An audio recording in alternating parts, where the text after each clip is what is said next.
ఇది ప్రజా వేదిక. తెలంగాణ ప్రజలకు తెలియపరుస్తూ ప్రత్యేకంగా వరంగల్ హన్మకొండ జిల్లా ప్రజలకు శుభాకాంక్షలు తెలియపరుస్తున్నాం.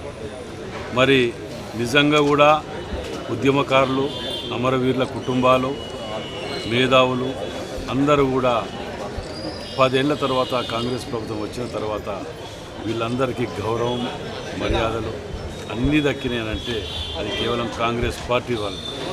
మరి ఉద్యమాల పేరుతోటి కొన్ని స్వార్థాల గురించి చేసుకొని వాటిని మేమేదో చేసినామని చెప్పుకున్న వాళ్ళందరికీ కూడా ఇవాళ నిజస్వరూపాలు బయటికి తెలిసి మరి 10 ఏళ్ల కాలంలో కూడా ఉద్యమకారులని గౌరవించడం లేకుండా, ఎవరిని గౌరవించడం లేకుండా 10 ఏళ్ళ కాలం గడిపి ఇవాళ 10 ఏళ్ల తర్వాత అధికారంలోకి వచ్చిన తర్వాతనే ఇవాళ నిజంగా రేపు జరగబోయే 3వ తారీఖు అంటే 2వ తారీఖు నాడు చాలా ఘనంగా నిర్వహించడం, అందులో వారిని సన్మానించడాలు కూడా జరుగుతున్నాయి.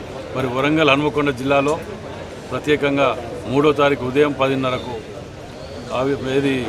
వీళ్ళందరికీ కూడా గౌరవంగా సన్మానం చేయడానికి, సత్కరించడానికి, వారి గుర్తింపుని, వారి చేసిన త్యాగాలను గుర్తింపు ఇవ్వడానికి రేపు డీ కన్వెన్షన్లో ఏర్పాటు చేయడం జరిగింది హన్మకొండ జిల్లా పక్షాన.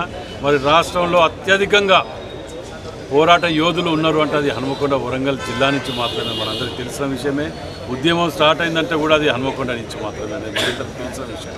కాబట్టి మీరు అందరూ కూడా రేపు డీ కన్వెన్షన్లో జరగబోయే ఉద్యమకారులు, అమరవీరుల కుటుంబాలు, మేధావులు, విద్యార్థులు, త్యాగమూర్తులు అందరికీ కూడా సన్మాన కార్యక్రమం ఉన్నది. మీరు అందరూ కూడా పాలు పంచుకోవాలని చెప్పి ఇదే ఆహ్వానంగా అనుకొని రావాలని చెప్పి కోరుతున్నాను.